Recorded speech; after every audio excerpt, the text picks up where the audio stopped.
बाहर के लोगों ने जितना ज़्यादा मान सम्मान इस गौरी को दिया है, और केवल देश ही नहीं बल्कि विदेश में भी आज भी मेरी कविताएं, चाहे बेशक उसमें उत्तराखंड भी मेरे साथ है, मैं जब भी कहीं जाती हूँ तो अपना परिचय देती हूँ कि बीमारी इश्क में दिल की दवा के साथ आई हूँ।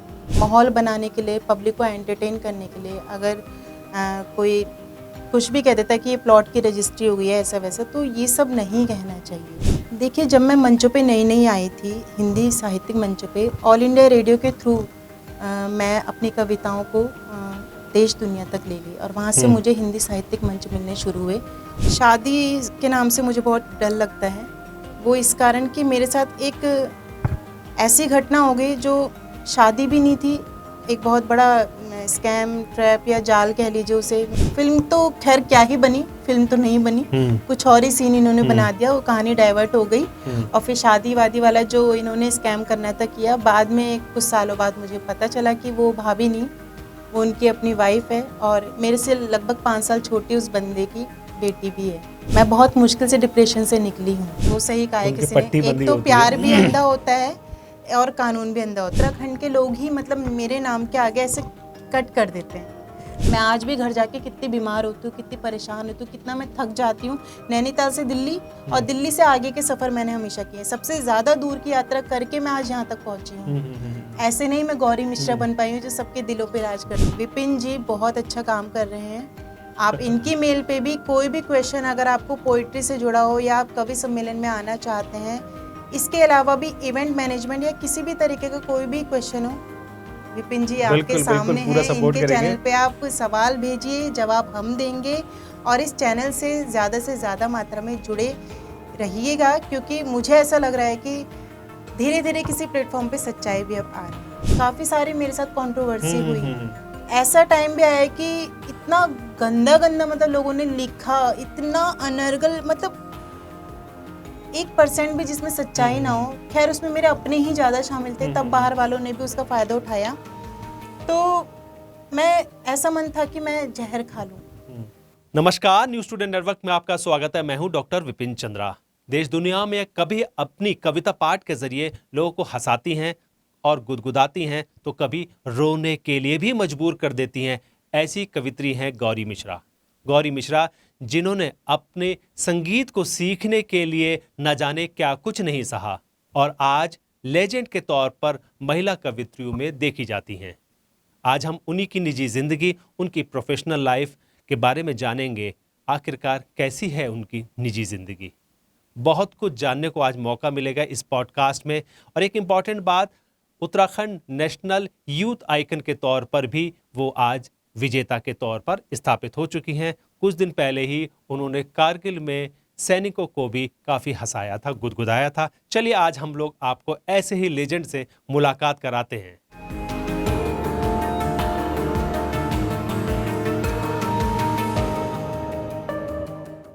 तो हमारे साथ में इस समय मौजूद है गौरी मिश्रा जी।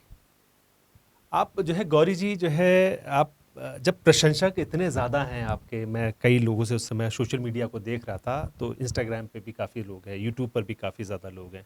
प्रशंसकों को इतना रुलाती क्यों है? मैं कई चीज़ें देख रहा हूँ अपनी कविता पाठ के ज़रिए। सबसे पहले मैं आप सभी को प्रणाम करती हूँ, और न्यूज़ टुडे नेटवर्क की ओर से सभी को आने वाले हर अच्छे दिन की शुभकामनाएं भी देती हूँ। और विपिन जी, आपने सबसे पहला सवाल यही पूछ लिया है कि मैं सबको रुलाती क्यों हूँ। बात दरअसल ये है कि जब तक हम रोएंगे नहीं तो मुस्कुराहट की कीमत का पता कैसे चलेगा। इसलिए पहले मैं हंसी की कीमत का एहसास कराती हूँ, तो आंसू के बाद ही मुस्कान की कीमत का पता चलता है। और इसीलिए गौरी कहती है कि वफ़ा की राह में चलकर दिखा दिया मैंने, प्यार के सांचे में ढलकर दिखा दिया मैंने, मैं टिमटिमाती हुई एक शम्ए उल्फत हूँ कि आंधियों में भी जलकर दिखा दिया मैंने। इसलिए शायद हर किसी की ज़िंदगी ऐसे ही मुकाम से होकर के गुजरी है, तो हर किसी के दिल तक मेरी ये पंक्तियाँ पहुँचती हैं, तो इंसान पहले तो खूब रोता है और उसके बाद अपनी सफलता में मुस्कुराता भी है। बिल्कुल, आपने बहुत अच्छी शुरुआत करी है। आप नैनीताल की रहने वाली हैं, और हम लोग ये जो पॉडकास्ट शूट कर रहे हैं, हम लोग वो नैनीताल में ही शूट कर रहे हैं। और एक इम्पॉर्टेंट बात मैं आपके बारे में जानना चाहता हूँ, जो कविता पाठ है, इतना सब कुछ आप रेगुलर कर रही हैं, तो आप ज़्यादा जो है पॉपुलैरिटी आपको उत्तराखंड से हट के मिली, जबकि आप जो है आपका जीवन सब कुछ जो है नैनीताल में बीता, हल्द्वानी और आसपास के इलाकों में। क्यों जो है आप उत्तराखंड से ज़्यादा प्रेम आपको मध्य प्रदेश में मिल रहा है, बिहार में मिल रहा है, दिल्ली में मैं देख रहा हूँ, और कई ऐसे स्टेट्स हैं जहाँ पर हिंदी भाषी स्टेट्स में महिला कवित्रियों में आपको ज़्यादा जो है तवज्जो मिल रही है, आपको मंच ज़्यादा मिल रहा है, क्या वजह है? देखिए, इसमें सबसे पहले तो मैं ईश्वर की कृपा कहूँगी कि कहीं भी अगर प्रेम एक बेटे को मिलता है तो उसके लिए बहुत ही गर्व की बात होती है। और ये थोड़ा-सा दुर्भाग्य मेरा रहा है कि मेरे अपने उत्तराखंड में मुझे उतना सपोर्ट या प्रेम नहीं मिल पाया जिसकी मैं उम्मीद करती थी। और इसी कारण यहाँ का हर इंसान जिसको सफलता पानी है या अपने स्वाभिमानी तरीके से अपनी राह बनानी है, आगे चलना है, तो वो इंसान जब देखता है कि अपने घर में कोई प्रेम नहीं मिल रहा है, तो वो बाहर का रास्ता देखता है। तो वही शायद मुझसे भी हुआ है, जब मुझे अपनों के बीच प्रेम नहीं मिला, सपोर्ट नहीं मिला, तो मैंने बाहर का रास्ता अपनाया। लेकिन ईश्वर की कृपा से बाहर के लोगों ने जितना ज़्यादा मान सम्मान इस गौरी को दिया है, और केवल देश ही नहीं बल्कि विदेश में भी आज भी मेरी कविताएं, चाहे बेशक उसमें उत्तराखंड भी मेरे साथ है, मैं जब भी कहीं जाती हूँ तो अपना परिचय देती हूँ कि बीमारे इश्क में दिल की दवा के साथ आई हूँ, मोहब्बत की अनोखी सी अदा के साथ आई हूँ, महकने लग गई तेरे शहर की हर गली क्योंकि मैं नैनीताल की ताज़ी हवा के साथ आई हूँ। क्योंकि आप हमेशा नैनीताल की बात करती हैं, क्योंकि बिल्कुल। दिल में जो है नैनीताल ही बसता है। भले ही आप कहीं बाहर रह के अपनी बात कह पा रही हैं।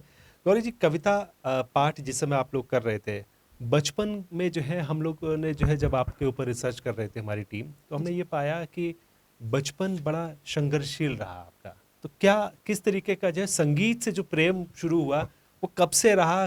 किस तरीके का बचपन रहा संगीत से प्रेम का?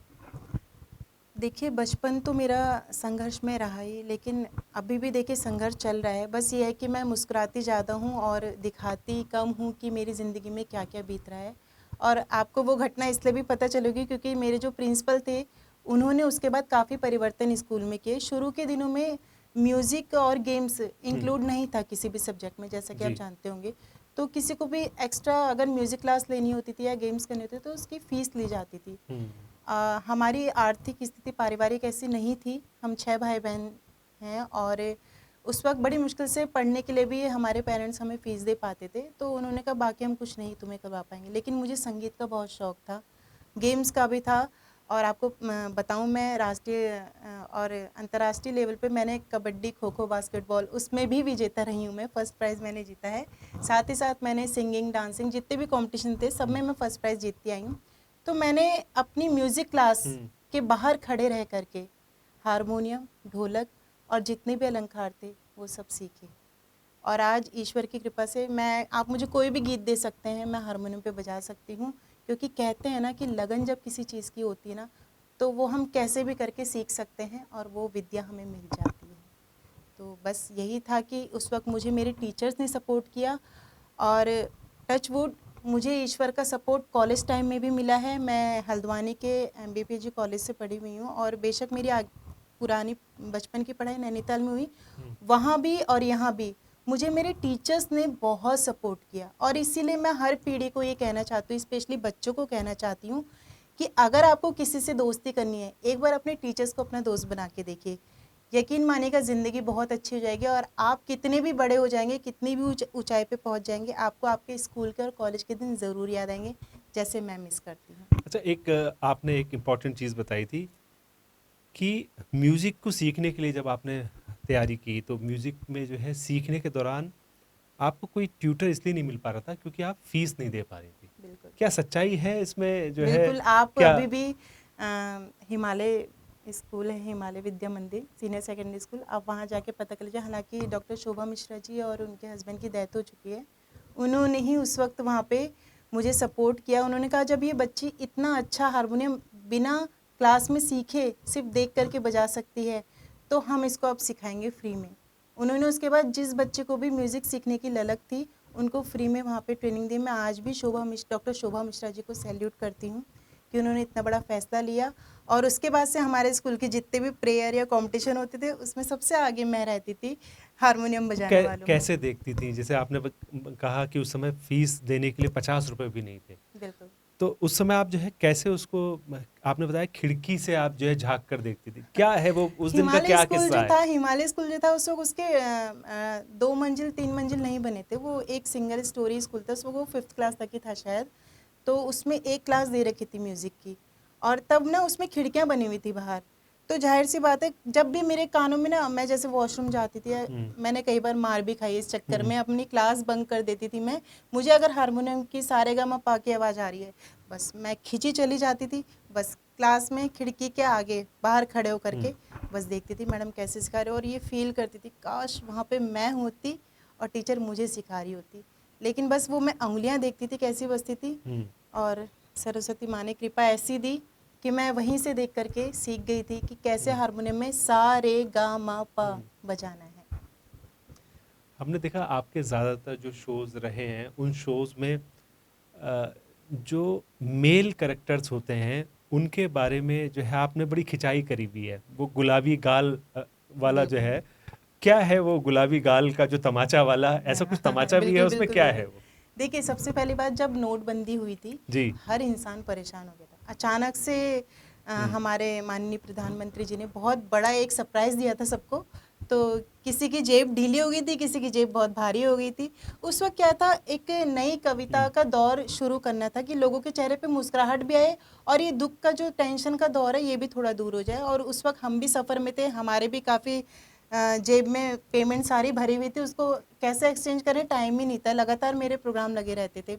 तो उस वक्त मैंने ये कविता बनाई थी कि गुलाबी नोट से ज़्यादा गुलाबी गाल कर दूंगी, ताकि लोग मुस्कुराएं भी, और नोट का जिक्र भी आए तो लोग टेंशन में ना आए। हालांकि वो 2000 का नोट तो लगता नहीं था, बस उसका रंग गुलाबी था। और आप जो कह रहे हैं कि मैंने आदमियों की खिंचाई बहुत ज़्यादा की है, देखिए एक तो सच्ची बात आपको मैं बताऊं कि जब मंच पे अगर कोई लड़की जा रही है काव्य पाठ करने के लिए, आप उसको अगर जरा सा भी कुछ भी मजाक में अपना अपना स्टेटस बढ़ाने के लिए या अपनी पब्लिसिटी को पाने के लिए अगर आप उसका मजाक बना रहे हैं, तो कोई भी स्वाभिमानी लड़की होगी वो बर्दाश्त नहीं करेगी। हाँ, अगर उसमें संस्कार हैं तो वो अपने संस्कारिक तरीके से ही उसको एक अच्छा सा जवाब दे देगी, और ये दिखाएगी कि दोबारा तो खबरदार क्या मेरे लिए कुछ भी मत बोलना। क्या क्या कहते हैं, जो अक्सर मैं देखता हूँ कि खिंचाई काफ़ी ज़्यादा होती है मंच पर। बिल्कुल, मैं वो लोग कुछ भी जैसे माहौल बनाने के लिए, पब्लिक को एंटरटेन करने के लिए, अगर कोई कुछ भी कह देता है कि ये प्लॉट की रजिस्ट्री हो गई है ऐसा वैसा, तो ये सब नहीं कहना चाहिए। ये शोभा नहीं देता है हमारे हिंदी कवि सम्मेलन के मंच पे। तो मैं लेकिन चुप नहीं रहती हूँ। अब मेरे अंदर आदत नहीं, मैं कुछ भी गलत बर्दाश्त नहीं कर सकती। मैं पीठ पीछे कुछ नहीं कहती, मैं जो कहती हूँ माइक पे कहती हूँ, और मुझे डर भी लगता है मैं कभी कुछ और भी ना कह दूँ। तो मैं उनको कह देती हूँ कि देखिए, कृष्ण की निगाह से निहारा जो तनिक भी, तो सुध बुध भूल राधा रानी बन जाएगी। प्रेम भक्ति भावना में विष भी पिएगी हंस, गाएगी तो मीरा सी दीवानी बन जाएगी। देश पे कुदृष्टि यदि डाली जो विदेशियों ने, रण बीच झांसी वाली रानी बन जाएगी। गौरी तो है शिव की अनन्य सेविका, परंतु अस्मिता लुटेगी तो भवानी बन जाएगी। बस वो समझ जाते हैं बिल्कुल। कि मेरा कोई भी रूप आ सकता है इस वक्त। हाँ। और देखिए, जब जब हमारे देश में नारी को बहुत हल्के में लिया गया है, और काफ़ी सारी दुराचार की घटनाएं आज भी हो रही हैं, तो समय अब बदलने वाला है, जैसे कि स्थितियां हो भी रही हैं, और समय जब बदलता नहीं, है। बिल्कुल बदल चुका है, हम तो ये मान के चल रहे हैं। बल्कि मैंने आपकी कविताओं में एक चीज़ और देखी, आप श्री कृष्ण जी को लेकर आप ज़्यादा जो है पॉजिटिव हैं, और श्री कृष्ण जी पर आपने ज़्यादा जो है लिखा हुआ है। जब आपसे मेरी बात हुई तो आपने कहा जय श्री कृष्ण जी। तो एक भाव जो है जो श्री कृष्ण के प्रति है, किस तरीके का भाव आपका रहता है? मेरा ये मानना है कि हम विदेशी परंपराओं को क्यों अपनाएं। मुझे नहीं पता मेरे अंदर ये कब से क्यों आया। बचपन में भी मेरे आर्टिकल अमर उजाला, दैनिक जागरण में छपते, मतलब काफ़ी सारे प्रिंट मीडिया में छपते रहते थे। ये थॉट मेरे अंदर शुरू से रहा है कि विदेशी तो हमारी परंपरा को अपना रहे हैं और वो सुकून का आभास करते हैं, वो श्री कृष्ण का नाम लेते हैं तो वो अलग ही दुनिया में खो जाते हैं। लेकिन हमारे देसी लोग क्या कर रहे हैं, गुड मॉर्निंग, हाय, हेलो बडी, न जाने क्या क्या उटपटांग वर्ड्स यूज़ करते हैं। ऐसा नहीं कि अंग्रेजी नहीं आती, अंग्रेजी सबको आती है, लेकिन हम अपनी हिंदी भाषा को बोलने से क्यों शर्माते हैं। और मैं हिंदी भाषी कवित्री हूँ, तो मेरा ये दायित्व बनता है कि मैं ऐसे शब्दों का इस्तेमाल करूँ किसी को संबोधन या किसी को सम्मान देते वक्त, कि ईश्वर तो मेरे जुबान पे आ ही आए। दुख में तो सभी ईश्वर को याद करते हैं। बिल्कुल। तो मैं इसलिए श्री कृष्ण बोल करके जय श्री कृष्ण, और मैं आपको बताऊं नवरात्रि आती है तो मैं जय माता दी भी बोलती हूँ, और जब भोले बाबा का शिवरात्रि होती है तो हर हर महादेव। तो उस वक्त ईश्वर अपने आप हम याद कर लेते हैं और उनकी कृपा अपने आप बरस जाती है। और देखिए, इसको हम संकेत कह सकते हैं कि राम राज्य जब आता है तो रामचरितमानस में लिखा गया है, राम राज बैठे त्रैलोका, हर्षित भये गए सब शोका, बैरु न कर काहू सन कोई, राम प्रताप विषमता कोई। और ये राम राज्य का ही प्रभाव होता है कि हर स्त्री में अपने आप एक सीता जागने लगती है, और जब सीता को छेड़ा जाएगा तो वो अब वाली सीता नहीं जो अग्नि परीक्षा दे करके अपनी जान दे देगी। मतलब मंच पर जो है आप जो है सबको सचेत कर देती हैं। बिल्कुल, अब ऐसी सीता हो गई है जो रणचंडी बन के गर्दन भी काट सकती है। बिल्कुल। तो आपको हिम्मत जो है इसको मैंने देखा, आपने कहा कि मैं शिव पुराण पढ़ती हूँ, मैं इसके अलावा जो है और भी जो है जितनी भी पढ़ती हूँ मैं। गीता है, तमाम और चीज़ें क्यों पढ़ती हैं? इससे इससे क्या जो है स्फूर्ति मिलती है, क्या शक्ति आती है, किस तरीके से देखते हैं आप इसको? देखिए, जब मैं मंचों पे नई नई आई थी, हिंदी साहित्यिक मंचों पे, ऑल इंडिया रेडियो के थ्रू मैं अपनी कविताओं को देश दुनिया तक ले गई, और वहाँ से मुझे हिंदी साहित्यिक मंच मिलने शुरू हुए। और शुरू में यही होता था कि वहाँ पे भी मैंने काफ़ी सारे कॉम्पिटिशन झेले हैं, आज भी झेल रही हूँ। जो जिनके फैमिली बैकग्राउंड में कवि कवित्री थे, कोई बड़े नामचीन, तो उनके बच्चों को सपोर्ट मिलता आया है आज भी। लेकिन अगर किसी के परिवार में या पारिवारिक ऐसा बैकग्राउंड नहीं है कि कोई कवि या कवित्री वहाँ से फेमस नहीं है, कोई कलमकार नहीं है, तो उनको या तो कवि कवित्री माना ही नहीं जाता है, और इतना उनको परेशान किया जाता है। तो मेरी एक आदत थी, और एक स्वाभिमानी लड़की हूँ मैं किसी से कभी कुछ मांगती नहीं हूँ, और स्वाभिमानी लड़कियाँ कभी किसी से कुछ मांगती नहीं, वो बस ये चाहती हैं कि हम जिस राह पे चल रहे हैं हमें चलने दीजिए, आप हमें आगे नहीं बढ़ा सकते तो पीछे खींचने की भी कोशिश मत कीजिए। तो बस मैंने वही किया। शुरू में मैं रोज आती थी, लोगों की डांट फटकार सुन करके, लोगों की नोक झोंक गंदी गंदी वाली, उसमें को जवाब देना इतना भी नहीं आता था। अब तो मैंने काफ़ी कुछ सीख लिया समय के साथ साथ, लेकिन मैं उस वक्त डर के रो करके मम्मी से कई बार कहती थी अब मैं नहीं जाऊँगी। अच्छा। लेकिन मेरी मम्मी मुझे हिम्मत देती थी कि देख, घर में रह के तू सिर्फ तेरा दिमाग परेशान होगा, तू जा, हिम्मत कर। मेरी मम्मी ने मुझे गीता दी थी, और वो भी पढ़ती थी इन चीज़ों को। उन्होंने कहा एक गीता रख दो अपने पास, तुझे जब भी डर लगे ना, जो पन्ना सामने खुले, मैं कभी ऐसे पर्टिकुलर एक अध्याय 2 अध्याय ऐसे नहीं पढ़ती, जो पन्ना सामने खुलता है उस वक्त जितने श्लोक उसमें लिखे हैं वो देख के उसका हिंदी में अर्थ पढ़ लेती हूँ। सबकी ज़िंदगी से जुड़ी हुई है गीता, और मेरा ये मानना है कि आजकल के बच्चों को इंग्लिश की बुक्स पढ़ने की बजाय अगर आप रामचरितमानस, गीता, शिव महापुराण और दुर्गा सप्तशती पढ़ाएंगे तो हर लड़की दुर्गा बनेगी और हर लड़का राम ज़रूर बनेगा। बिल्कुल, एक शख्सियत जो है ज़रूर उसके अंदर अक्स पैदा हो सकता है, हम लोग भी खुद भी मान के चलते हैं। कौन कौन से कविता पाठ को लेकर जो है आप ज़्यादा जो है रहते हैं कि मंच जब संभालती हैं उस समय आप? अच्छा, एक सवाल और मन में जो है लगातार था, बड़े बड़े कवि जिस समय मंच पे आपके साथ में बैठते होंगे, किन किन के साथ में आपने जो है ज़्यादा समय बिताया होगा कि ये जो कवि हैं उनसे कुछ प्रेरणा भी ली होगी आपने?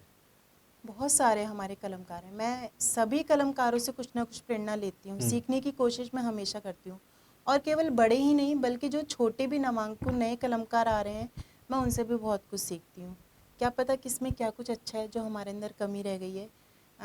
जैसे डॉक्टर हरिओम पवार जी हैं, डॉक्टर कुमार विश्वास जी हैं, शैलेश लोढ़ा जी हैं, हास्य में उनका एक अलग अपना क्लेवर है। बिल्कुल। और पद्मश्री सुरेंद्र शर्मा जी, मतलब उनके हास्य के साथ साथ जब वो मोटिवेशनल बातें बोलते हैं तो लगता है कि हाँ, हमें अपने अंदर सारी विधाओं को समाहित करना चाहिए। और इसीलिए मैंने मंचों पे शुरू में श्रृंगार पढ़ा, लेकिन धीरे धीरे मैं अपने काव्य पाठ में हास्य भी लाई, और थोड़ा सा मम स्पर्शी भक्ति रस भी लाई, थोड़ा सा करुण रस भी लाई। और इस तरीके से मैंने अपने सारे बड़े कलमकारों से सीखा है कि केवल एक कलमकार किसी एक विधा का पारंगत नहीं होता है। जिसको लिखना आता है वो कुछ भी लिख सकता है, बस हमारे ऊपर दायित्व ही रहता है कि मंच पे जाकर के हमें जनता के मन की बात करनी है। फिर चाहे वो करुण रस भी अच्छा सुनना है तो हमें वही पढ़ना है, अगर वो हास्य रस अच्छा सुनना है तो हास्य रस, या फिर जहाँ वीरता की बात होती है तो वहाँ हमें वीर रस भी पढ़ना चाहिए। लीडर्स पे जो है अक्सर हम लोग जो कवि सम्मेलनों में देखा कि लीडर्स काफ़ी ज़्यादा होते हैं कवि सम्मेलन में, तो बड़ा जो है एक तरीके से जो है लाग लपेट करके लोग जो है कभी बाउंसर भी मारते हैं उन पे, और कभी उनकी लीडरशिप की क्वालिटीज़ जो हैं उसको काफ़ी ज़्यादा उकेरते हैं और उसको ये विश्वास दिलाने का प्रयास करते हैं कि वो सर्वशक्तिशाली है, या ये कह सकते हैं कि वही सबसे प्रमुख सेवक हैं। उसके बारे में क्या कहेंगे? मैं हमेशा इसके विचार में मतलब इसके पक्ष में नहीं रही हूँ। मेरा ये मानना है जिसको बनाते ही हम लोग हैं वो कैसे शक्तिशाली हो सकता है। उसकी सारी शक्ति तो हमसे है, तो हम उसको क्यों राजा माने। राजा तो हम हैं, और अगर हम ना हो तो फिर ना नेता कुछ है ना अभिनेता कुछ है। इसलिए जनता को ये समझना चाहिए राजा जनता है, और जनता के हिसाब से ही सब कुछ हो सकता है अगर वो अपने दिमाग से काम ले। बस दिक्कत यही आ रही है, थोड़ा दिमाग कम चल रहा है, दिल ज़्यादा चल रहा है, तो दिल से लिए हुए फैसले हमेशा गलत होते हैं। थोड़ा सा दिमाग का बिल्कुल, इस्तेमाल बिल्कुल, करना बिल्कुल। चाहिए। आ, आपने ये तो अपने बचपन की बात भी बताई और अपने लर्निंग स्टेज की बताई ग्रेजुएशन करने के बाद। शादी का जो है किस तरीके का वो रहा कि शादी का विचार आया था कभी आपके मन में? शादी के नाम से मुझे बहुत डर लगता है। वो इस कारण कि मेरे साथ एक ऐसी घटना हो गई जो शादी भी नहीं थी, एक बहुत बड़ा स्कैम ट्रैप या जाल कह लीजिए उसे, मुझे उसमें फंसा लिया गया था। एक पति पत्नी है, वो गैंग आज भी है मेरठ में, आप पता कर लीजिएगा। आप लोग जानते भी होंगे, अगर हमारे अपने नैनीताल के सब लोग जानते हैं कि वो पति पत्नी अक्सर कुछ लड़कियों को फिल्मों में काम कराने की, जिनको मतलब मैंने अपनी आगे की पढ़ाई बीएससी की पढ़ाई पूरी करने के लिए मैंने शूटिंग वगैरह स्टार्ट की थी। कुमौनी गढ़वाली एल्बम अच्छा, से मैंने काम भी किया है। अच्छा, तो एक्टिंग करती थी जी, आप? मैंने एक्टिंग भी की है, और वहाँ से जो मुझे पैसा मिलता था उससे मैंने अपनी बीएससी और आगे की पढ़ाई कंप्लीट की थी। तो उसी दौरान मेरी मुलाकात एक इंसान से हुई, अब मुझे नहीं पता था क्या है। तो वो लोग ऐसे ही फिल्मों के बहाने भोली भाली लड़कियों को फंसाते हैं, और जब वो देखते हैं कि वो फंस चुकी है फिल्म के बहाने और उसको भांप लेते हो कैसी है। 2 साल तक पूरा हमारे घर आना जाना उन दोनों कपल्स ने किया, और वो ये बताते थे ये मेरी भाभी हैं, और वो आदमी जबकि उसका पति था, उनके अपने बच्चे भी थे, लेकिन किसी तरह हमारे पेरेंट्स को अपनी बातों में ले लिया, और फिर तुरंत शादी, मतलब घर में कुछ ऐसी घटना हुई, पापा की तबीयत खराब हुई या जो भी था, ऐसा प्रपोजल रख दिया कि पेरेंट्स मना ही नहीं कर पाए। और 2 साल से देखा कि एक आदमी कितना भगवान की तरह सेवा कर रहा है। मतलब बस, आपके घर में आना जाना हो गया उनका, बिल्कुल क्योंकि आप एक्टिंग सीख रही थी और उस समय कर रही थी? कर रही थी। मैं कुमौनी गढ़वाली एल्बम की एक्टिंग कर रही थी, टी सीरीज से भी ऑफर आ चुका था, लेकिन पेरेंट्स मुझे बाहर नहीं भेजना चाहते थे। वो चाहते अच्छा। थे मैं लोकल में ही करूं और दायरे में रह करके ये सब काम करूं, जिससे कि मैं अपनी पढ़ाई भी पूरी कर सकूं। उसी दौरान ये जो महाशय हैं पति पत्नी, ये गवर्नमेंट ऑफिसर भी हैं, तो इनका ट्रांसफ़र हुआ था हल्द्वानी अच्छा। नैनीताल जोन में। तब इन्होंने यहाँ पे भी ऑडिशन रखा था हिंदी हरियाणवी फिल्म का। ओके। तो उस दौरान ही मैं उस ऑडिशन में गया, मुझे सेलेक्ट कर लिया था। तब फिर उन्होंने फिल्म तो खैर क्या ही बनी, फिल्म तो नहीं बनी, कुछ और ही सीन इन्होंने बना दिया, वो कहानी डाइवर्ट हो गई, और फिर शादी वादी वाला जो इन्होंने स्कैम करना था किया। बाद में कुछ सालों बाद मुझे पता चला कि वो भाभी नहीं, वो उनकी अपनी वाइफ है, और मेरे से लगभग 5 साल छोटी उस बंदे की बेटी भी है, और अच्छा। उसका बेटा भी है। और जब ये सब पता चला, किसी तरह क्या लड़ाई झगड़ा स्टार्ट हुआ, और वो पैसे मांगते थे हमेशा मुझसे, लेकिन पैसा तो नहीं था। अच्छा। पैसे के ही कारण ये सब हुआ था। तो उसकी वाइफ और उन्होंने मिलके घर से निकाल दिया था मुझे। तब फिर उसके बाद मेरी ज़िंदगी का ये नया दौर, या मैं दोबारा जीवित हुई। 5-6 साल जब तक मैं वहाँ रही उनके घर पे, डेली मारपीट करना मेरे साथ, बहुत सारी चीज़ें, बहुत कुछ हुआ जो मैं नहीं बता सकती, क्योंकि मैं बहुत मुश्किल से डिप्रेशन से निकली हूँ। और मेरी पोइट्री, मेरे गीतों, मेरे गज़लों, और ये जो दुनिया का प्रेम मुझे मिल रहा है, इसने मुझे डिप्रेशन से बाहर निकाला है। तो किसी तरह मैं बाहर निकली उस चीज़ से, दलदल से। मुझे खुद उन्होंने निकाल दिया कि इसके पास पैसा नहीं है, कुछ भी नहीं है, इसको अब बाहर निकाल। मैं बीमार बहुत रहने लगी थी, लेकिन वहाँ से निकलती काया पलट हो गई। मेरे हल्द्वानी नैनीताल के मेरे कॉलेज के सभी दोस्तों ने मुझे सपोर्ट किया। यहाँ के सूचना विभाग के डॉक्टर योगेश मिश्रा जी हैं, यहाँ के पत्रकारों ने, सब ने मुझे सपोर्ट करके किसी तरह से मेरी रचनाएं ऑल इंडिया रेडियो तक पहुँचा दी। और हाँ, बिल्कुल मुझे याद है। उस दौरान मैं अपने जीवन यापन के लिए यहीं के प्रिंट मीडिया के इवेंट भी मैनेज करती थी, जितने भी यहाँ के फेमस प्रिंट मीडिया हैं आप जानते हैं। तो मैंने काफ़ी फेमस उनके प्रोग्राम, रूपांतरण, संडे फंडे, अनोखी, जितने भी फीमेल्स के प्रोग्राम होते थे सबको मैंने होस्ट किया है। और उसके साथ ही मेरी कविताएं जब ऑल इंडिया रेडियो में पहुंच गई, सेलेक्ट हो गई, वहाँ से मेरा नया सफ़र शुरू हुआ हिंदी कवि सम्मेलन के मंचों का। अच्छा। तो ये कहानी थी। और आज जब मैं एक लेवल पे पहुंच गई हूँ, तो वो पति पत्नी आज भी, मतलब उस आदमी ने जब शादी की थी, मुझे पता कहाँ से चला वो पहले से मैरिड है। उसके किसी भी सरकारी डॉक्यूमेंट्स में मेरा नाम नहीं था।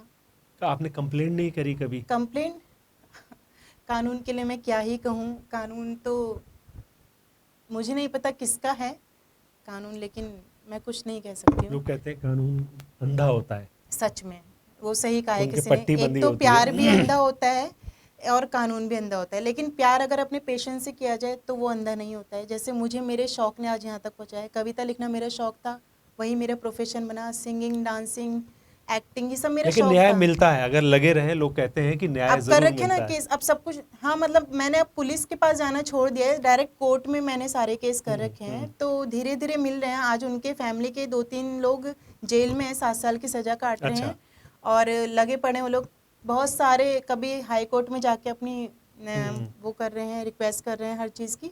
तो न्याय तो मिलता है, लेकिन कोई इंसान जो अकेला है वो कहाँ कहाँ ध्यान दे, वो अपना काम पे ध्यान दे तो या अभी परिवार की जिम्मेदारी को अभी आपके निभाने पे घर में ध्यान कौन दे। कौन है? अभी मेरी मम्मी है, मेरा छोटा भाई है और ईश्वर की कृपा से मेरी सभी सिस्टर की शादी हो गई है और सब वेल सेटल्ड हैं। बस भाई की शादी होनी है और पापा कोरोना काल में जी। ईश्वर के पास चले गए थे, तो तब से मम्मी हैं मेरी बेस्ट फ्रेंड की तरह। बस, और भाई, आप लोग सब हैं ही, सबका प्यार बिल्कुल। है मेरे साथ। हमने जो है अभी कुछ समय पहले एक पॉडकास्ट किया था श्वेता मेहरा। आप जानते होंगे कि काफ़ी अच्छी जो है एक्ट्रेस है, जो कि कई प्रदेशों में भी जो है उनके काफ़ी ज़्यादा शोज़ रहते हैं। और जैसे कि आपके हम लोग देख रहे हैं कि आप काव्य पाठ कर रहे हैं और वो जो है एक फिल्मी दुनिया की तरफ चली गई हैं। तो मैं सिमिलरिटी देख रहा था कि उनकी भी बड़ी संघर्ष की कहानी थी। उन्होंने 1500 रुपये से नौकरी की शुरुआत करी और आज जो है वेल सेटल्ड हैं और बहुत अच्छा पैसा कमा रहे हैं। चूँकि जो है आप भी इसी स्टेज पर हैं और आपने भी बड़े संघर्ष के साथ में इसकी शुरुआत करी। जैसे हमने जब पाया, कितने से शुरुआत करी आपकी शुरुआत? अगर हम मान के चलें कि कितने रुपए में या कितने पैसे में आपने फर्स्ट शो किया होगा? और अब तो जो है हमें पता है आपके शोज़ की काफ़ी ज़्यादा मैं जो अगर है। आपको बताऊं तो ये मेरे लिए बहुत मैं बहुत सौभाग्यशाली हूँ कि माता रानी की कृपा मुझ पे हमेशा रही है। वरना मैं आपको बताऊं, जितने आज बड़े कलमकार हैं उन्होंने शुरुआत 500 रुपये से कर रखी कवि सम्मेलन में, लेकिन मेरी शुरुआत शायद वो तो कारण ये रहा होगा कि मैं ऑल इंडिया रेडियो से डायरेक्ट कवि सम्मेलन में गई। और हाँ, मैं आपको बताऊं, सोशल मीडिया की वजह से मैंने शुरुआत हमेशा अच्छे से की। 10,000 रुपये से ही शुरुआत हुई है मेरे कवि सम्मेलनों की और वो बढ़ते ही गए। कभी उससे कम में मैंने कवि सम्मेलन मुझे मिला भी नहीं। सबको लगता था नैनीताल से गौरी मिश्रा आई है, तो नैनीताल, मतलब नैनीताल के नाम से मुझे पहचान बहुत मिली। बेशक मुझे सपोर्ट नहीं मिला और मिलेगा, अब हम लोग तो ये मान के चलते हैं, क्योंकि मिलता है धीरे धीरे, लोग समझते हैं, लोग प्रॉब्लम्स को जानते हैं, तब आगे बढ़ती है कहानी। यही मैंने सोचा है। और अब देखिए ना, आपने सबसे पहले अगर शुरुआत की है तो मेरी शुभकामनाएं हैं कि आपका ये कदम कभी पीछे ना हटे। और मेरे जैसे न जाने कितनी लड़कियां हैं जिनको उत्तराखंड में सपोर्ट की ज़रूरत इसलिए है क्योंकि हर लड़की स्वाभिमानी होती है और उसको सिर्फ सपोर्ट चाहिए, बाकी ना उसे पैसा चाहिए किसी का, ना उसे किसी की कोई भी मतलब बटरिंग चाहिए, उसको सिर्फ हमारे सबका दर्शक सपोर्ट भी जो चाहिए। है अभी जब श्वेता मेहरा के साथ में इतना बड़ा कंट्रोवर्सी हो गई थी, उसके बावजूद भी उनके जो वीडियोस में देख रहा था, हमेशा उनको जो है विशेस बहुत ज़्यादा मिलती है। ऐसे हमें उम्मीद है कि क्योंकि आपको भी विशेस मिलेंगी, अगर आप लोग भी जो है जो दर्शक इस वीडियो को देख रहे होंगे तो वो लोग जो है आपसे कुछ सवाल भी पूछ सकते हैं। और अगर जैसे आप लोग कवि सम्मेलनों में आप लोग बुलाते हैं और लोगों को, तो आप उत्तराखंड की हैं और उत्तराखंड से ज़्यादा आपको बहुत प्रेम है। आपका कहना होता है कि उत्तराखंड के भी तो लोग कम से कम आपको बुलाएं। मैं यही चाहती हूँ कि उत्तराखंड में देखिए बहुत सारे कवि सम्मेलन होते रहते हैं, लेकिन हमारे उत्तराखंड के लोग ही मतलब मेरे नाम के आगे ऐसे कट कर देते हैं। बाहर के लोग मेरा नाम देते हैं कि अरे आपकी तो उत्तराखंड की गौरी मिश्रा इतनी बड़ी कवित्री, उनको बुलाइए आप। मैं आपको बताऊं, एक बहुत बड़ा न्यूज़पेपर है, अभी उनकी सीरीज शुरू होने वाली है बिहार और झारखंड में, उसमें कंटिन्यू मैं रहती हूँ। मतलब शुरुआती दौर में देश की पहली मैं ऐसी कवित्री थी जिसने सबसे ज़्यादा लगातार 18 प्रोग्राम किए। अच्छा। लगातार 18 प्रोग्राम, और शुरुआती दौर में ही। ऐसा कभी किसी कवित्री को सौभाग्य नहीं मिला है।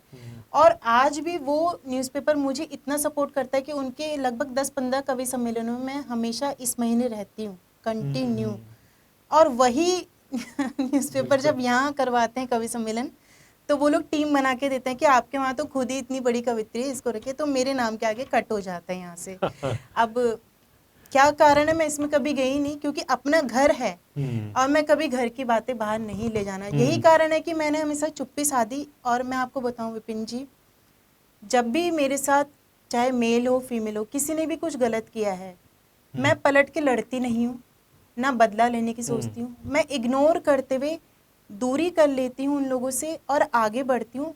इससे क्या होता है, जिन लोगों ने मुझे चीट किया है वो ये सोचते हैं, अरे ये हम पे पलट के पत्थर नहीं बरसा रही, हमसे लड़ नहीं रही है, जरूर इसको कोई और मतलब कोई और सपोर्ट मिल गया है या जरूर कोई और मामला है। वो ये नहीं देखते कि सामने वाले बंदा इतना स्वाभिमानी है कि वो भूखे मर जाएगा, लेकिन जिसने चीट किया है ना, वहाँ पलट करके वो कभी नहीं जाएगा। बस वही चीज़ की एक कमी रही कि मैंने पलट करके कभी किसी से शिकायतें नहीं की, तो दुश्मन ज़्यादा बढ़ते गए। लेकिन अब मुझे लग रहा है कि मुझे मेरी माँ ने बोला था, मेरे पापा बोलते थे, मेरे पापा आज भी मुझे याद आते हैं। मैं उनके लिए मैंने एक कविता लिखी थी कि तुम्हारा नूर है कायम। जब भी मुझे मंच क्या पे, है वो कविता? जब भी मुझे पिता मंच के ऊपर पे, क्योंकि बहुत कम होती है, मैं बिल्कुल, देख रहा मुझे हूँ। मंच पे जब भी वीकनेस सी फील होती है, मुझे घबराहट होती है, मेरे पैर कांपते हैं माइक पे पढ़ते वक्त, तो मुझे याद आता है कि तुम्हारा नूर है कायम यहाँ हर एक अंधेरे में। जब कभी कभी आंखों के आगे अंधेरा छा जाता है, तो मैंने पापा के सामने ही कविता लिखी थी और मेरे पापा ने उस वक्त रोते हुए मुझे गले लगाया था कि तू पागल सी इतना अच्छा लिख लेती है, पगली कैसे लिखा तूने।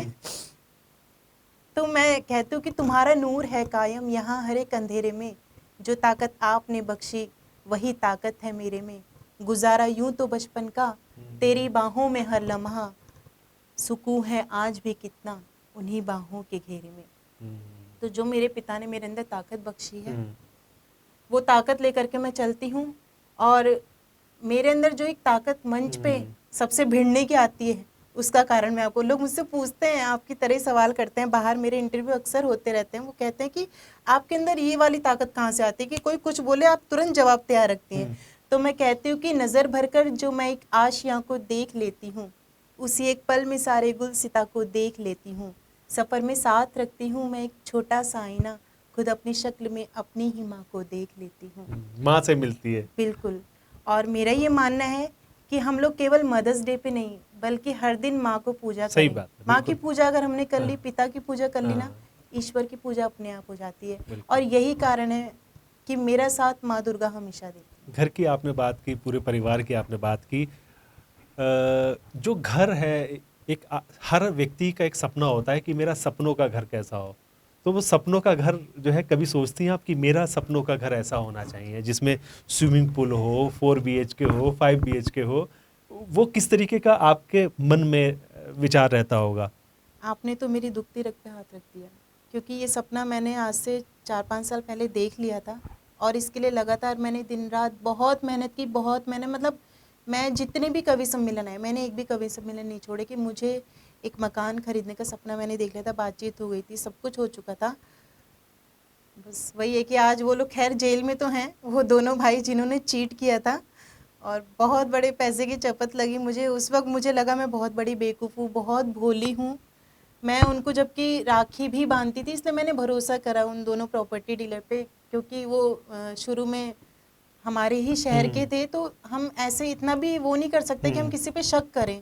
भरोसा किया और प्रॉपर्टी की लेने की बात हुई, सारे पैसे मैंने उन्हें, जो किस्त, जो एग्रीमेंट हुआ था 6 महीने में पैसे देने का, सब दे दिए। लास्ट किस्त बाकी थी, मैंने कहा अब आप रजिस्ट्री पे साइन कर लो, लास्ट किस्त ले लो। हाँ, तो एक इंसिडेंट हो गया था वो। तब पता चला कि ऐसा कुछ है, तो घर बनाने का सपना तो अधूरा रह गया। लेकिन तो हल्द्वानी में एक केआर इंफ्रा हाइट्स का पनोरमा नाम से हाउसिंग प्रोजेक्ट देख रहे हैं, जो ग्रीनरी से पूरा भरा हुआ है, जिसमें 24/7 power backup, parking, stabilised electrical connection, 24/7 security with CCTV surveillance, automatic boom barrier, yoga, gym और मेडिटेशन के लिए एक उपयुक्त स्थान मैंने तो नैनीताल रोड देखिए पर ये है। सोचा है हाँ। कि अभी मैं जहाँ आई हूँ, ये लोकेशन मुझे अच्छी लगी, मैं शायद इसके आसपास ही घर लूँगी। तो जहाँ आपने घर बना जी, रखा है, जी। मैं वहीं बात करने वाली हूँ। और देखिए, स्विमिंग पूल की बात है तो जिन लोगों ने रिजॉर्ट बनाए हैं हमें उन्हें भी मौका देना चाहिए कि हम घूमने जाएं छुट्टियों पे, और वहाँ रिजॉर्ट में हर जगह स्विमिंग पूल रहते हैं। और मुझे स्विमिंग पूल का कोई ऐसा ज़्यादा शौक नहीं है। मुझे क्या पसंद है कि मेरे घर के आगे हरी भरी घास का एक गार्डन हो, उसमें ऑर्गेनिक सब्जियां उगी हों, ताकि मैं खुद उसे तोड़ूं। हालांकि मुझे खाना ज़्यादा अच्छा बनाना नहीं आता, लेकिन खाने का बहुत शौक है, अच्छा अच्छा खाना, क्योंकि उत्तराखंडी से हूँ। तो मुझे वो जीरा आलू और यहाँ की हरे पत्तेदार सब्जियां जो तोड़ तोड़ के ना घर से यूं पका दी जाती हैं सीधे, मतलब उत्तराखंड का फूड, मतलब मैं सबसे ये अल्टीमेट। कहती हूँ। मैं राजस्थान जाती हूँ ना, मैं वहाँ का खाना नहीं खा पाती, वहाँ का अच्छा। सिर्फ चूरमा खाती हूँ क्योंकि वो मीठा होता है, बट वहाँ जो लाल मिर्च डली रहती हाँ है हाँ, काफी इसकी वजह ज्यादा। से। और इंदौर जाके सिर्फ पोहा जलेबी पे ही मैं पूरा दिन और रात गुजारती हूँ, क्योंकि वो मुझे अच्छा लगता है।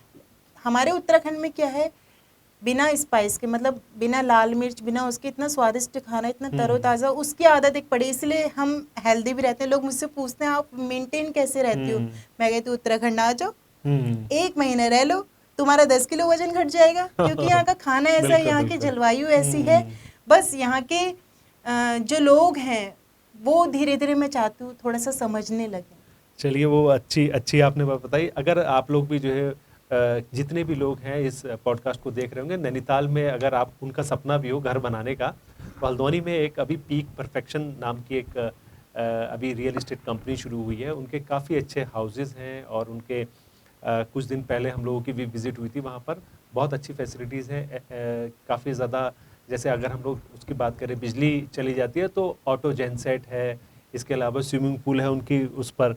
तो अगर आप लोग भी जो है अगर उससे कोई इंक्वायरी चाहते हैं तो हम लोग उसका कमेंट में अब तो मैं भी डाल नंबर ले देंगे। जाऊंगी, बिल्कुल। आपने मैं इतनी फैसिलिटी बता दी है तो हाँ, मैं नंबर ले जाऊंगी तो उनका। पीक परफेक्शन याद रहेगा जी आपको। बिल्कुल याद रहेगा। तो चलिए हम लोग आपके और विषयों पर हम लोग बातचीत करते हैं कि जिस समय अगर हम लोग आपके लेखनी पे बात करें, क्योंकि आपके जो कुछ युवा भी आपके साथ में जुड़ रहे होंगे, कुछ युवा जो कवि हैं या कवित्री बनना चाहते हैं, वो जब जुड़ते हैं तो उस टेक्निकल सेशन की अगर हम लोग बातचीत शुरू करें, तो कैसी सोच आपकी होती है जिस समय आप लोग कविताएं लिखती हैं? चूंकि आपके मैं देख रहा हूँ कि आप लिखते तो ही हैं, जब सोचते होंगे तभी लिखते होंगे। विचार किस तरीके के आते हैं आपके पास? सबसे बड़ी बात देखिए, आप खुद एक पत्रकार हैं, आप ये जानते होंगे कि ये जो थॉट है ना, ये अचानक से आते हैं जब ईश्वर की कृपा होती है, और जब आते हैं ना तो ऐसे आते हैं कि हम खुद ही बाद में सोचते हैं अरे ये हमने क्या लिख दिया। तो ये अचानक ही आते हैं। बचपन में भी मैं जब लिखती थी तो मेरी जो बुक्स थी उनके पीछे के गत्ते भरे रहते थे पूरे, क्योंकि उस वक्त तो कुछ ऐसे लिखने का मिलता नहीं था। और अभी भी क्या है, मैं जब सफ़र में रहती हूँ, प्लेन में रहती हूँ, तो मुझे नैपकिन मिल जाए, अब तो वैसे फ़ोन पे ही सब कुछ लिख लेते हैं, लेकिन फिर भी कभी कभी वो जो पेन पकड़ने की आदत है ना वो जाती नहीं है, तो मैं नैपकिन जो मिलता है मुझे एयरपोर्ट पे, उस पर लिख लेती हूँ। और ये थॉट जब अचानक आता है मैं लिखती ज़रूर हूँ उसे, वो वरना मिस हो जाता है। एक पंक्ति भी अगर आ गई, उसी के सहारे हम पूरी कविता बना लेते हैं। जैसे अभी मदर्स डे आया था, मदर्स डे पे क्या था, बहुत सारी पंक्तियाँ मेरी वायरल हुई हैं, न फूलों में न कलियों में न वो डाली में आती है, जो खुशबू माँ के हाथों से सजी थाली में आती है। ये पंक्तियाँ काफ़ी वायरल हुई, लेकिन मैंने सोचा तो कि उसके पूरा कर देंगे आप इसको? वो पूरा मैं अब अगले उसमें करूँगी आपके। अभी मैं आपको वो नई पंक्तियाँ हाँ। सुनाना चाह रही हूँ, जिसमें मैं आपको बताऊँ, एक पंक्ति आई थी, बस एक शब्द आया था, कहाँ दुआएं कम होती हैं। मतलब कहते हैं ना कि आशीर्वाद और धन दौलत जितना बांटो वो उतना बढ़ता है। लोग पता नहीं उसमें कंजूसी क्यों करते हैं। जैसे मैं अपने उत्तराखंड वालों से, आपने विपिन जी यही कहा कि जितना आप दुआएं देंगे ना उतना ये बढ़ेगा, जितना आशीर्वाद देंगे। तब मैं एक शब्द आया था कि कहाँ दुआएं कम होती हैं, देते रहो जितना दे सकते हो। तब क्या हुआ, एक प्यारी सी गजल बन गई। अगर आप मुझे इजाजत दें तो मैं वो गजल बिल्कुल बिल्कुल। सभी दर्शकों को इसलिए सुनाना चाहती हूँ कि अपनी माँ को ये समर्पित कीजिएगा, हाँ, जिसको भी आप दिल से मानते हैं। बिल्कुल बिल्कुल। तो मैं कहती हूँ कि कहाँ दुआएं कम होती है माँ के किसी खजाने से, कहाँ दुआएं कम होती है माँ के किसी खजाने से, ये वो दौलत है जो बढ़ती जाती सदा लुटाने से, ये वो दौलत है जो बढ़ती जाती सदा लुटाने से। कहती थी माँ गम की रातें कहाँ देर तक रहती है, कहती थी माँ गम की रातें कहाँ देर तक रहती है, सूरज डूब नहीं जाता है कुछ बादल छा जाने से, सूरज डूब नहीं जाता है कुछ बादल छा जाने से, लेकर तो बैठो वो चेहरा जरा तस्वुर में माँ का। जब भी आप रोएंगे तो ये बात याद रखिएगा, आंख बंद करके एक चेहरा देखिएगा, लेकर तो बैठो वो चेहरा जरा तस्वुर में माँ का, चूक नहीं सकता आंखों का आंसू भी मुस्काने से, चूक नहीं सकता आंखों का आंसू भी मुस्काने से। पर वृद्धाश्रम के निर्णय से वो धरती पर गिर जाती है। क्या हो रहा है आप भी जानते हैं। बिल्कुल ठीक बात। धन संपत्ति सबके पास बहुत आ रही है, विदेशों में लोग पढ़ाई करने चले जा रहे हैं, माता पिता को लेकिन लोग जो है अक्सर भूल जा रहे हैं। में। अभी हमारे देश में आचार्य कुलम जो स्टार्ट हो रहे हैं, शिक्षा पद्धति वो बहुत अच्छी है, क्योंकि शुरू से विदेशी लोगों ने हमारी शिक्षा पद्धति को सबसे पहले खराब किया, वरना भारत की शिक्षा पद्धति सबसे अच्छी थी। पॉलिसी को लेकर ही सबसे ज्यादा। और आचार्य कुलम जैसे स्कूल अगर खुल रहे हैं तो उनको प्रमोट कीजिए और वहीं पे अपने बच्चों को पढ़ाइए। ये इंग्लिश मीडियम के चक्कर में जो एक कंपटीशन चल रहा है, ये आप खुद देखेंगे बड़े मतलब जब बच्चे बड़े हो जाएंगे इसका प्रभाव माता पिता पे ही पड़ता है। तब कहती हूँ कि वृद्धाश्रम के निर्णय पर वो गिरी आसमां से पल में, जो चिंतित रहती थी तेरे धरती पर गिर जाने से, जो चिंतित रहती थी तेरे धरती पर गिर जाने से, खूब परस्तिश करती थी नजरें उसके पैरों की। परस्तिश मतलब पूजा, माँ की पूजा मैंने की है। खूब परस्तिश करती थी ये नजरें उसके पैरों की, एक पल अलग नहीं होती थी मैं माँ के सिरहाने से, कहाँ दुआएं कम होती हैं माँ के किसी खजाने से, ये वो दौलत है जो बढ़ती जाती सदा लुटाने से। बिल्कुल, बड़ी अच्छी आपने बात कही। अब जब कविताएं जब लिखते हैं तो कई जो बच्चे हैं जो चूकते होंगे, उनको अगर आप ट्रिक्स की बात करें, नए बच्चे या जो कविता पाठ करना चाहते हैं उनके लिए क्या आपकी टिप्स होंगी, क्या ट्रिक्स होंगी जिसके ज़रिए वे एक अच्छे कवि और कवित्री बन पाएँ? ये बहुत आपने अच्छा पॉइंट उठाया है और इसकी ज़रूरत भी है लोगों तक पहुंचाने की। आज के दिन में क्या हो रहा है, देखिए जो भी खूबसूरत चेहरे होते हैं या कोई भी मॉडर्न लड़का लड़की हैं, वो या तो फिल्मों में जाने की सोच रहे हैं। अब एक दूसरा ट्रेंड और चल गया है कि कवि सम्मेलन में भी ग्लैमर आ चुका है। बिल्कुल। तो उसमें भी लोग मतलब जरा सा किसी को सिंगिंग अच्छी आती है या थोड़ा सा कोई अच्छा दिख रहा है तो वो सोचते हैं हम पोएट पोएटेस बन जाए। ठीक है, जिसको जो करना है करें, लेकिन बस मैं ये कहना चाहूँगी कि सोशल मीडिया इसमें बहुत बड़ी जिम्मेदारी निभाता है। मैं जिस कारण आगे बढ़ी हूँ उसमें मेरे सपोर्ट में हमेशा सोशल मीडिया रहा। जनता ने मुझे बहुत प्रेम दिया, क्योंकि देखिए जनता बेवकूफ़ नहीं है, वो सब समझती है कौन आर्टिफिशियली बातें बोल रहा है, कौन आर्टिफिशियली भाषा बना करके बोल रहा है। वो असली आंसू नकली आंसू सब पहचानती है। कुछ लोग मेरे पास अक्सर मैसेज करते हैं, मेल करते हैं कि मैम प्लीज़ हमें प्रमोट कीजिए, हमें सपोर्ट कीजिए, हमें मंच दीजिए। मैंने आज तक कभी किसी से मंच नहीं मांगे, लेकिन ईश्वर ने मुझे हमेशा दिया कि मैं क्या करती थी, अपनी जितनी भी कविताएं थी, जितनी भी मेरे कवि सम्मेलन की पोस्ट होती हैं, आज भी जो भी वीडियोज़ होती हैं, मैं सब कुछ सोशल मीडिया पे डालती हूँ। सोशल मीडिया पे आप आज भिंडी की सब्जी बना के अपने किसी को खिला रहे हैं, ये सब मत डालिए। ये सब देखने के लिए जनता नहीं बैठी है। सोशल मीडिया का मतलब है कि आप अपने अच्छे थॉट्स को, अपने किसी नए टैलेंट को शेयर कीजिए, वरना तो क्या क्या चल रहा है रील के माध्यम से जो देखने लायक भी नहीं है। किचन वाले जो चैनल है वो तो डालेंगे ही, वो डाल सकते हैं। मतलब कुछ लोग, क्या मैं आपको कहना है कि जो कवि हैं वो अपने थॉट्स डाले, कवि भी नहीं। जैसे कि देखिए रील्स भी बनानी है, आप रामचरितमानस के श्लोक उठा के डालिए, आप गीता के श्लोक उठा के डालिए।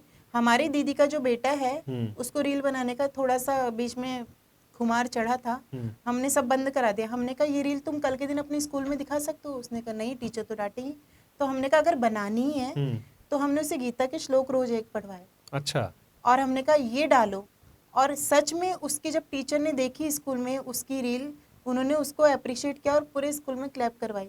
और बेटर देन की जो और बच्चियां बिल्कुल। थी, बच्चे थे, उन्होंने जो नाच गाने पे बनाई थी, उनको उनको डांटा है कि तुमसे इसी में रहना, पढ़ाई में 0 नंबर आ रहे हैं। तो मेरा ये कहना है कि आपके अंदर जो भी टैलेंट है, सोशल मीडिया बहुत अच्छा सहारा है। अगर आपको फ़ोन दिया है आपके पेरेंट्स ने, तो उसका सदुपयोग करिए, उसको गलत डायरेक्शन में मत ले जाइए। जो भी आपको फैसिलिटी मिल रही है उसका सदुपयोग कीजिए। जो भी थॉट आए उसको तुरंत आप 4 पंक्तियों के साथ जोड़ करके फेसबुक पे पोस्ट कीजिए।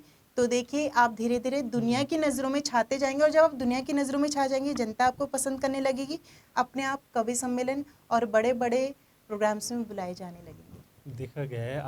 आप अब्रॉड भी कवि सम्मेलन में गए हैं, तो कहाँ कहाँ जाना हुआ, जैसे आप अगर एक्सप्लोर किया होगा आपने? देखिए मैं कई जगह तो जाने से चूक गई, क्योंकि मेरा स्वास्थ्य अक्सर ख़राब रहता है बहुत ज़्यादा सफ़र के कारण।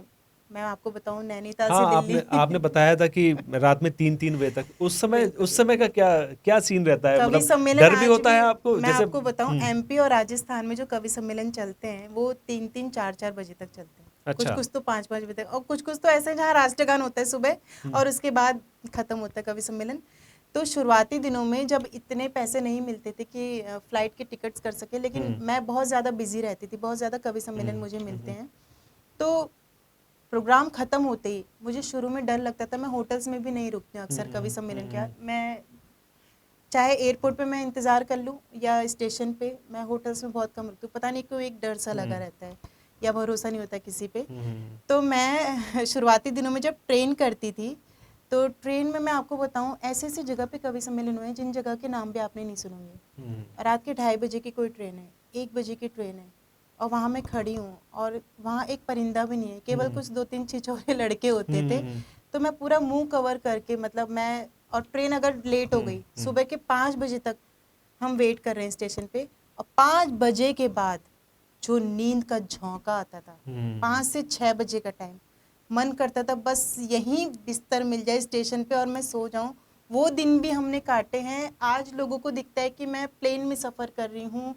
देखिए मैंने आंसू बहुत, और मेरी आदत भी नहीं है मैं किसी को अपना रोना दिखाऊं, कभी किसी को अपना रोना दिखाना भी नहीं चाहिए। बेशक कोई लोग मुझे घमंडी समझते हैं, मेरे स्वाभिमान को कोई घमंड समझे, तो मैं इसमें कुछ नहीं कर सकती हूँ। लेकिन सबसे बड़ी बात ये, मैंने अपने आंसू नहीं दिखाए किसी को। मैं आज भी घर जाके कितनी बीमार होती हूँ, कितनी परेशान होती हूँ, कितना मैं थक जाती हूँ। नैनीताल से दिल्ली और दिल्ली से आगे के सफ़र मैंने हमेशा किए हैं। सबसे ज़्यादा दूर की यात्रा करके मैं आज यहाँ तक पहुँची हूँ। ऐसे नहीं मैं गौरी मिश्रा बन पाई हूँ जो सबके दिलों पे राज करती है। बिल्कुल, जो है आप लोग भी समझ लीजिए, अगर आपको कवि या कवित्री आपकी तरह कुछ बनना है तो बड़ा संघर्ष है। और संघर्ष की शुरुआत जो है अगर हम लेखनी से ही करें, तो पहला जो है उसको क्या सोचना चाहिए, ऐसा उस स्टूडेंट को क्या सोचे वो, जिसके ज़रिए ये समझ पाए कि मुझे जो है आगे उसको पूरा करना है। सम अप कैसे करती हैं आप फिर? सबसे पहले तो देखिए एक डायरी हमें मेंटेन करनी चाहिए हर इंसान को। डायरी आप डेली आप जो कर रहे हैं ना, उसको ज़रूर रात को एक बार लिखना चाहिए। इससे आपके अंदर पॉजिटिविटी आएगी। आपने दिन भर क्या अच्छा किया। हर इंसान टेंशन में है, टेंशन को कैसे दूर किया जा सकता है? आपके दिन भर में आज क्या क्या हुआ, आप यकीन मानेंगे उसमें आपको 10 बातें अच्छी दिखेंगी, 2 बातें गंदी दिखेंगी। जिन 2 बातों के कारण आप पूरा दिन और ज़िंदगी टेंशन में निकाल देंगे, लेकिन जब वो आप 10 बातें पढ़ेंगे ना, अरे मेरे साथ तो ये भी अच्छा हुआ, ये भी अच्छा हुआ, ये भी अच्छा हुआ। इसलिए डायरी मेंटेन कीजिए, और वहाँ से आपको पता चलेगा कि आप कलमकार भी बन सकते हैं या नहीं बन सकते, पर डायरी मेंटेन ज़रूर करनी चाहिए। और जब भी आपके मन में कोई थॉट प्रोसेस आए, बुक्स पढ़ा करिए। और मैं तो यही कहूँगी कि जितना हम अपने ईश्वर को पढ़ेंगे, उतना एक संयम भी मन रहेगा, और संस्कार भी हमारे जो ख़त्म हो चुके हैं वो धीरे धीरे व्याप्त होने लगेंगे। तो जो भी आपके मन में थॉट आए उसको लिखा करिए, और आसपास कोई अच्छा कलमकार है उनको चेक करवाइए, उनको भेजिए कि ये मैंने कुछ लिखा है, मैं क्या सही लिख रही हूँ या नहीं लिख रही हूँ। कोशिश कीजिए, देखिए डरने की ज़रूरत तो नहीं अब है। आपके लिए भी भेजेंगे लोग, आप ये मान के चलिए, जो बिल्कुल, दर्शक मेरी नए। मेल है gaurymishra1000@gmail.com। हाँ। और विपिन जी बहुत अच्छा काम कर रहे हैं। आप इनकी मेल पे भी कोई भी क्वेश्चन, अगर आपको पोइट्री से जुड़ा हो या आप कवि सम्मेलन में आना चाहते हैं, इसके अलावा भी इवेंट मैनेजमेंट या किसी भी तरीके का कोई भी क्वेश्चन हो, विपिन जी आपके बिल्कुल बिल्कुल, सामने पूरा हैं। सपोर्ट इनके करेंगे। चैनल पे आप सवाल भेजिए, जवाब हम देंगे। और इस चैनल से ज़्यादा मात्रा में जुड़े रहिएगा, क्योंकि मुझे ऐसा लग रहा है कि धीरे धीरे किसी प्लेटफॉर्म पे सच्चाई भी अब आ रही है। बिल्कुल सच्चाई आएगी, और हमेशा जो है हम लोग तो हमारी कोशिश यही रहती है।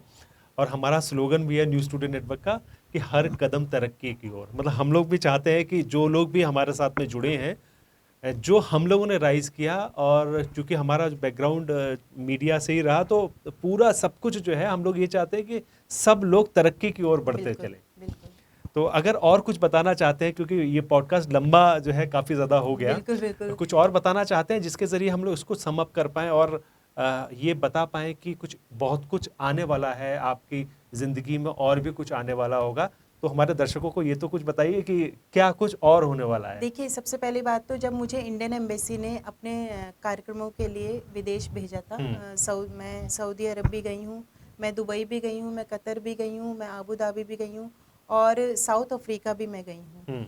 और मैं जब कहीं बाहर जाती थी तो मुझे लोगों ने काफ़ी डराया कि वहाँ मत जाओ, वो तो ऐसी कंट्री वैसी कंट्री। शुरू में मैं डरी, लेकिन जब मैं एक बार गई, कवित्री सम्मेलन से मैंने शुरुआत की अपने विदेश के कार्यक्रमों की, और इंडियन एम्बेसी ने जब मुझे भेजा, तो मैं यही कहना चाहूँगी कि आप लोग कभी भी किसी से डरिए मत। जो आपको सही राह दिख रही है उस पर चलना ज़रूर चाहिए, रिस्क ज़रूर लेना चाहिए। रिस्क नहीं लेंगे तो आगे नहीं बढ़ पाएंगे। जब मुझे कवि सम्मेलन पहला घर से बाहर मिला था, नैनीताल से बाहर, मैं बहुत डरी थी कि नैनीताल से बाहर कदम कैसे रखूँगी। लेकिन वो एक मंच जब मैंने काशीपुर का किया, वहाँ से जो 3 मंच, फिर 4 मंच जो शुरुआत हुई, आज पूरा विदेश मुझे ऐसा लगता है छोटी सी दुनिया है, और अकेले ही मैं सफ़र कर लेती हूँ। और जब आप किसी कवि कवित्री का पॉडकास्ट करेंगे ना, तो वो लंबा होगा ही, क्योंकि उनकी कविताएं ही उनका मोटिवेशन है। हम ज़्यादा कुछ कहते नहीं, लेकिन हमारी कविताओं में समझ जाना चाहिए। जैसे मैंने एक कविता लिखी थी कि जो था वही करने से एक दुश्मन बढ़ गया मेरा, जो था वही करने से एक दुश्मन बढ़ गया मेरा, सच को सही कहने से दुश्मन बढ़ गया मेरा, सच को सही कहने से एक दुश्मन बढ़ गया मेरा, अनुमोदन ना कर सकी मैं आपके प्रस्ताव पर। काफ़ी सारी ऐसी बातें हैं जिसको मैंने सीधे मना कर दिया आपने। अनुमोदन ना कर सकी मैं आपके प्रस्ताव पर, हाँ को नहीं कहने से एक दुश्मन बढ़ गया मेरा। तो हमारी कविताओं से ही हम समझाना चाहते हैं कि ज़िंदगी में क्या क्या बीता है, और हर गलती से एक सबक ज़रूर लेना चाहिए, और कभी बदले की भावना नहीं रखनी चाहिए। जिसने जो किया उसको छोड़ दीजिए उसके हाल पे, मूव ऑन कीजिए, आगे बढ़िए। अभी मेरे बहुत सारे भजन आए हैं, परशुराम जी पे, राम जी पे, अभी श्री कृष्ण भगवान जी पे मेरे भजन आने वाले हैं। मैंने पोइट्री को एक दायरे में नहीं बांध के रखा। मैं आपको बताऊं, मैंने अपनी पोइट्री को जब म्यूजिक दिया, उसके बाद कवि सम्मेलन में एक नई लहर आई, और कई सारे कवि कवित्री अपने पोइट्री को म्यूजिक देने लगे, एल्बम निकालने लगे। तो मुझे अच्छा लगता है, नया कुछ लाते रहिए, और डरना नहीं चाहिए किसी से भी, अगर आप सच्चाई के रास्ते पे चल रहे हैं। मैं अपना परिचय हमेशा मंच पे देती हूँ इस बात से कि जो लगे प्यास तो उस प्यास को गंगा कर दे, दुश्मनों के दिलों में खौफ से दंगा कर दे, ऐ मेरे प्यारे वतन जान लुटा दूँ तुझ पर, मेरे कान्हा मेरे आंचल को तिरंगा कर दे। और यही पंक्तियाँ मेरी इतनी वायरल हुई कि मैं कारगिल भी हो करके आई। मैं सौभाग्यशाली हूँ कि मैं उत्तराखंड की पहली कवित्री हूँ जो कारगिल में जा करके अपना काव्य पाठ करके आई हूँ। और वहाँ मैंने देखा कि हम लोग तो कुछ भी नहीं कर रहे हैं जो वो लोग करते हैं। वहाँ कुछ भी नहीं होता है, ना माँ होती है, ना पिता होते हैं, ना भाई, ना बहन, कुछ नहीं होता। सिर्फ आपके और हमारी रक्षा का एक जज्बा होता है जो उन्हें जोश में रखता है। तब मैंने वहाँ पे एक रक्षाबंधन का गीत पढ़ा था जो इतना अच्छा उन्हें पसंद आया था कि उनके भी आंसू निकले थे। अच्छा, मैं 4 पंक्तियां उस रक्षाबंधन के गीत की सुनाना चाहती हूँ, क्योंकि आज भी मैं देखती हूँ कुछ बहनें फौजी भाइयों को राखी बांधती हैं, हमारे पुलिस को राखी बांधती हैं। तब मैं कहती हूँ कि राखी के धागों में बहनें भेज रही हैं प्यार, राखी के धागों में बहनें भेज रही हैं प्यार, सीमा की रक्षा को भैया तुम रहना तैयार, भैया तुम रहना तैयार, ऐसा ना हो चीन देश की सीमा में घुस आए, पैर काट देना तुम उसके अगर वो कदम बढ़ाए, अगर वो कदम बढ़ाए भैया, अगर वो कदम बढ़ाए, घाटी है गलवान हमारी भारत माँ का हार, घाटी है गलवान हमारी भारत माँ का हार, सीमा की रक्षा को भैया तुम रहना तैयार, बहनें भेज रही है प्यार, बहनें भेज रही है प्यार। बहुत बढ़िया। मतलब आपने जो है वाकई जो है उनको रुला दिया होगा इस पूरे उस पर। सच में जब वो रोए थे ना तो ऐसा लगा था कि मुझे हमेशा मौका मिले वो वहां जाके मोटिवेशन गाना पर पाठ रोए करने थे का। बेसिकली जो है उन्होंने, क्योंकि उनका काम भारत की रक्षा करना है, और आपने जो है उनकी अंदर की जो है उनको सिहर उठे होंगे वो ये सब सुनकर। बिल्कुल। और सच बताऊं तो मेरी ही कविता वहाँ पे ऐसी थी जो उनके दिल को छुई थी। मैं दिल से बहुत कुछ लिखती हूँ और जो मैंने सहा है ना मैं उसी को दुनिया तक पहुँचाती हूँ। इसीलिए शायद बहुत जल्दी कम समय में पूरी दुनिया ने मुझे स्वीकार कर लिया, क्योंकि मैंने अपने दिल की बातें कही। और देखिए, मैं हमेशा पीछे हटने की कोशिश करती रही, जब मुझे रोकने की कोशिश, काफ़ी सारी मेरे साथ कंट्रोवर्सी हुई। ऐसा टाइम भी आया कि इतना गंदा गंदा मतलब लोगों ने लिखा, इतना अनर्गल, मतलब 1% भी जिसमें सच्चाई ना हो। खैर उसमें मेरे अपने ही ज़्यादा शामिल थे, तब बाहर वालों ने भी उसका फ़ायदा उठाया। तो मैं, ऐसा मन था कि मैं जहर खा लूं, ऐसा भी एक वक्त आया था। अच्छा। लेकिन उस वक्त जो मेरे गीता मेरे पर्स में, अभी भी मेरे पर्स में गीता है, मैं उसको साथ रखती हूँ। गीता खोली और उसमें लिखा था, हतो व प्राप्यसि स्वर्गम जित्वा व भोक्ष्यसि महीम तस्माद् उत्तिष्ठ कौन्तेय युद्धाय कृतनिश्चया। उठो, लड़ो और चिंता मत करो कि तुम जीतोगे या हारोगे। अगर जीतोगे तो तुम जीत का स्वर्ग इस धरती पे भोगोगे, और अगर तुम हार करके मृत्यु को प्राप्त हो तो स्वर्ग का ऊपर जा करके तुम सुख भोगोगे। लेकिन उठो और लड़ो। तो मैंने कहा लड़ना तो है नहीं, लेकिन उठ करके अपने काम को तो करूं मैं। लड़ने की मैंने कभी कोशिश नहीं की, किसी से ना सफाई देने की कोशिश की, और ना मैंने कभी किसी को किसी तरीके का कोई मक्खनबाजी की, वो मुझे आता ही नहीं है। जो साफ था, सच था, स्पष्ट बोला है, बाकी सबसे राम राम करी है, सब कुछ ईश्वर पे छोड़ा है मैंने हमेशा। चलिए, भगवान आपकी जर्नी को और आगे बढ़ाए। न्यूज़ स्टूडेंट नेटवर्क भी यही चाहता है, हमारा पूरा न्यूज़ स्टूडेंट नेटवर्क का परिवार भी यही चाहता है कि आप और आगे लोगों को मोटिवेट भी कर पाए अपनी पंक्तियों के ज़रिए, चाहे वो कोई भी दिन हो ऐसा, चूँकि आपका रेगुलर पूरा प्रोग्राम रहता है। बहुत बहुत धन्यवाद, आपने समय दिया और लोगों को जो है अपनी बात बताई, और जो आपकी मार्मिक बातें हैं वो वाकई आज पहली बार उत्तराखंड के लोग इसको समझ पाएंगे और फील कर पाएंगे आपकी जो इतनी बड़ी जर्नी रही है। यूथ के लेके आपने जो है कुछ सोचा होगा, यूथ को एक इम्पॉर्टेंट मैसेज क्या देना चाहती हैं जिसके ज़रिए यूथ अपनी समझ और आपकी समझ को एडअप करके कुछ नया कर पाए? मैं यही चाहती हूँ कि आप आकाश भर खूब ऊंचाइयों तक सोचिए, जितना अच्छा सोच सकते हैं। विचार बेशक आप नए रखिए, लेकिन संस्कृति और मर्यादा पुराने ही अच्छे हैं। और तभी मैं कहती हूँ कि ऐसा कोई दिवस न बीते जब मन राम के संग न हो, ऐसा कोई दिवस न बीते जब मन राम के संग न हो, जीवन भी वह अभिशाप है जिसमें कोई रंग न हो। धर्मसार की बात हो जब भी केवल इतना याद रहे, परंपराएं अनुशासित हों और मर्यादा भंग न हो। जय श्री कृष्ण।